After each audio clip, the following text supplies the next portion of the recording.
Hello everyone, নমস্কার। Explore with শালমি চ্যানেলে সবাইকে স্বাগত জানাই। আজকে আমি যে ভিডিওটা পোস্ট করতে চলেছি এটা কোনো ট্যুর গাইড নয়, কোনো ট্রাভেল ব্লগ নয়। আজকে আমি আপনাদের সাথে শেয়ার করতে চলেছি আমার একটা স্বপ্ন পূরণের গল্প। তো কী সেই গল্প, চলুন ক্রমশ প্রকাশ্য।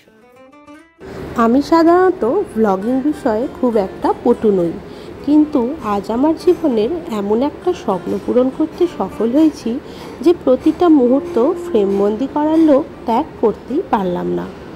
ছোটবেলা থেকে শুনে আসছি মেয়েদের হয় বাপের বাড়ি হয় নয় শ্বশুর বাড়ি, কিন্তু আমি সর্বদা চেয়েছিলাম আমার একটা নিজের বাড়ি হোক।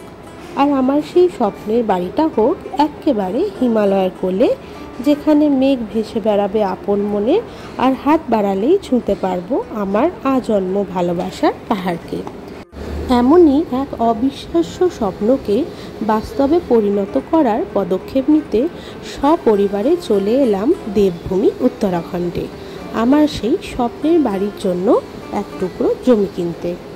কলকাতা থেকে একদিনের সফর সেরে এসে পৌঁছালাম রামনগর। তারপর জিম করবেট ন্যাশনাল পার্কের সবুজ বনানী পেরিয়ে চলে এলাম আমাদের ছোট্ট গ্রাম চানৌলিতে। মনে মনে ভীষণ এক্সাইটমেন্ট আর ভালো লাগার এক মেলানো মেশানো ফিলিং হচ্ছিল। তার সাথে কবিগুরুর লেখা কয়েকটি কবিতার লাইন বড্ড মনে পড়ছিল। আমাদের এই গ্রামটির নাম খঞ্জনা, আমাদের এই নদীটির নাম অঞ্জনা, আমার নাম তো জানে গায়ের পাঁচজনে, আমাদের সেই তাহার নামটি রঞ্জনা। আমরা চলেছি আমাদের গ্রামের দিকে।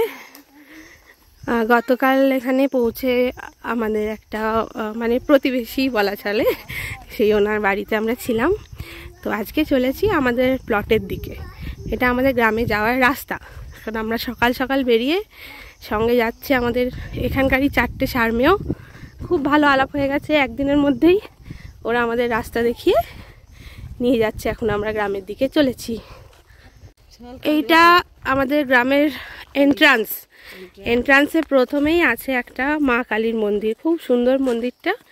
প্রথমে একটু মা কালীকে দর্শন করে নিই, তারপর গ্রামের দিকে যাব।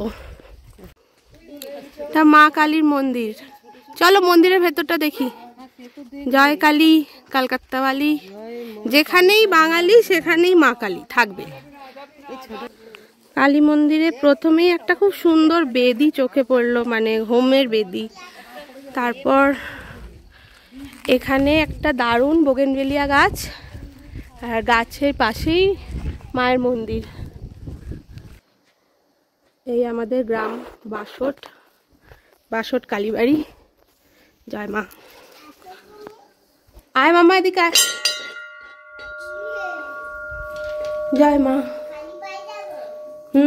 খালি পায়ে আসতে হয় মন্দিরে। না ওই যে এখন তো পুজোর সময় নয়, আমরা তো সকাল সকাল এসছি, তাই এখন গেটটা বন্ধ আছে। ওই যে মায়ের মূর্তি, পুজো যখন হবে একটু বেলায় তখন খুলে দেবে। দূর থেকেই দর্শন করলাম। মন্দিরের চারপাশটাও বেশ নিরিবিলি, খুব সুন্দর। পাশে একটা মহাদেবের মন্দিরও আছে। এটা মায়ের চতুর্দোলা। যখন পুজো হয় বা গ্রামে সবাই চতুর্দোলা করে হয়তো নিয়ে যায় মাকে কোথাও। একটা কুণ্ড আছে শুনেছি কাছে, ওখানে বোধহয় স্নানে নিয়ে যায়। এইটা মহাদেবের মন্দির। কালী মন্দিরের ঠিক পাশেই আছে মহাদেব। হ্যাঁ, লালু চলে এসছে, তুমি এসো, মহাদেবকে প্রণাম করবে। মানা দৌড়বি না, বলো হর হর মহাদেব। এটা আমাদের হিসেব মতো পাড়ার শিব মন্দির হবে। আগামী শিবরাত্রিটা যেন এখানে পালন করতে পারি। নন্দীর পিঠে উঠতে নেই, নন্দীকে কানে কানে বলতে হয়। বলো আমি যেন ভালোভাবে লেখাপড়া করি। না, নন্দীর পিঠে ওঠে না, শিব ঠাকুর রেগে যায়।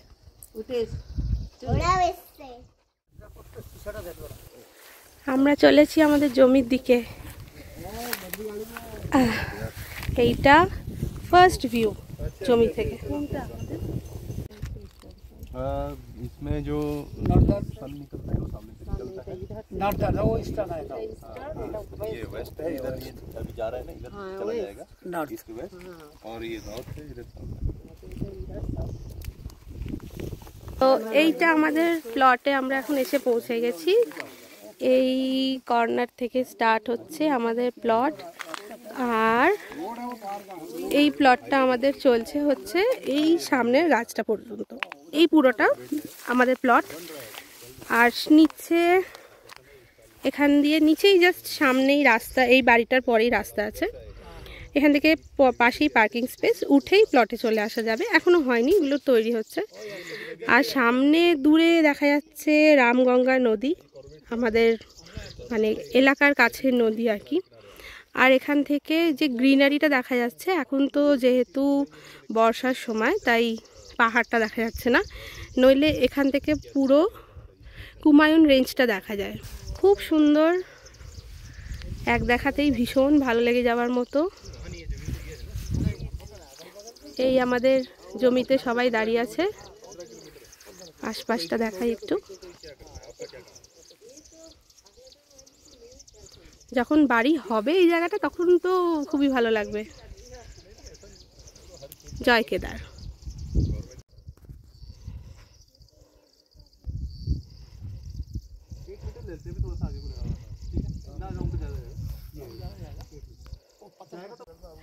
তো এখন দাঁড়িয়ে আছি আমি আমার নিজের জমিতে।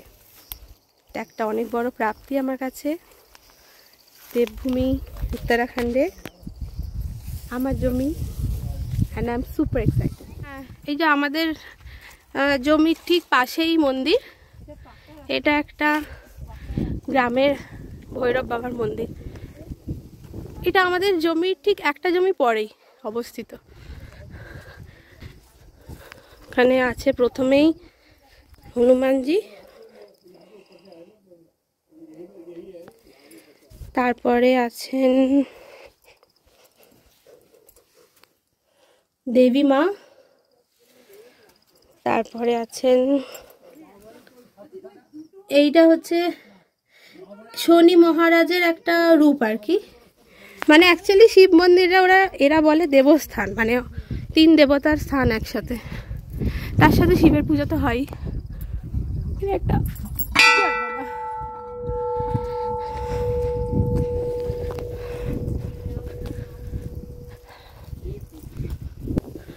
ওই যে আমার জমি দেখা যাচ্ছে কর্নারে, আর এই জমি দাঁড়িয়ে আছি মন্দির, একটা প্লট পরেই। এটা দেবস্থান ওদের গ্রামের, আর এখান থেকে পুরো ভিউটা দেখা যায়।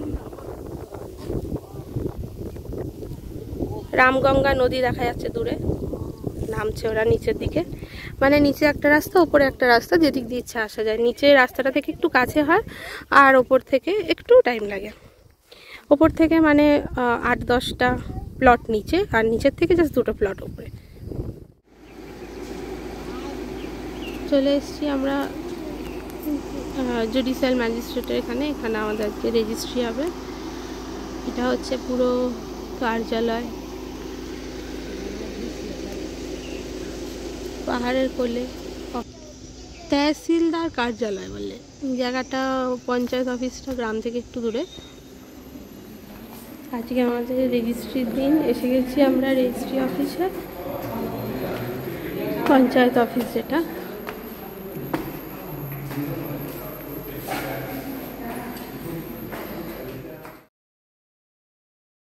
এই হলো আমার ছোট্ট একটা স্বপ্ন পূরণের গল্প, যেটা আমি এই ভিডিওর মাধ্যমে আপনাদের সাথে শেয়ার করলাম। আগামী দিনে, এখন তো পারবো না, এখন তো জাস্ট প্লটটা কেনা হলো, কিন্তু আগামী 1-1.5 বছরের মধ্যে আশা করছি একটা ছোট্ট বাসস্থান করতে পারবো। করতে পারলে তখন আপনাদের সবাইকে, আমার সকল ভিউয়ার্সদের, সকল বন্ধুবান্ধবদের, পরিচিতদের সবাইকে এখন থেকে নিমন্ত্রণ জানাই আমার ছোট্ট পাহাড়ি বাড়িতে এসে কিছুদিন কাটিয়ে যাবেন। তারা পাহাড় প্রেমী, আশা করব আপনাদের সবার ভালো লাগবে। ভীষণ মন কাড়া একটা জায়গা, শান্ত নিরিবিলি, খুব সুন্দর। আর এখানে তো পুরো কুমায়ুন রেঞ্জটা দেখা যায়, যদিও এখন জুলাই মাস তাই দেখা যাচ্ছে না, নইলে লিঞ্চলিও দেখা যায় এখান থেকে। তো যেটা বললাম, পঞ্চচল্লিও খুব ভালো ওয়েদার থাকলে দেখা যায়, ত্রিশূল, ভালো ভালো রেঞ্জ দেখা যায়। তবে এই মুহূর্তে যেহেতু বর্ষা, তবে আমি শীতের যদি আসি এখানে শীতে তাহলে আমি শেয়ার করব ফটো, মানে আমাকে এরা ফটো আগে দিয়েছে, আমি দেখেছি পুরো রেঞ্জটাই দেখা যায়, খুব সুন্দর। তো এই হলো আমার স্বপ্ন পূরণের ছোট্ট একটা গল্প। আপনাদের কেমন লাগলো জানাতে ভুলবেন না। আগাম আমন্ত্রণ তো রইলই আগামী দিনের জন্য। সবাই ভালো থাকবেন, সুস্থ থাকবেন। টাটা, এখানেই ভিডিওটা এন্ড করছি। আমরা ভিডিওটা এখানে এন্ড করছি। টাটা, সবাই ভালো থাকুন, সুস্থ থাকুন, আর দেখতে থাকুন এক্সপ্লোর উইথ শালমি। বাই। একটা ফ্লাইং কিস দিয়ে দাও। টাটা।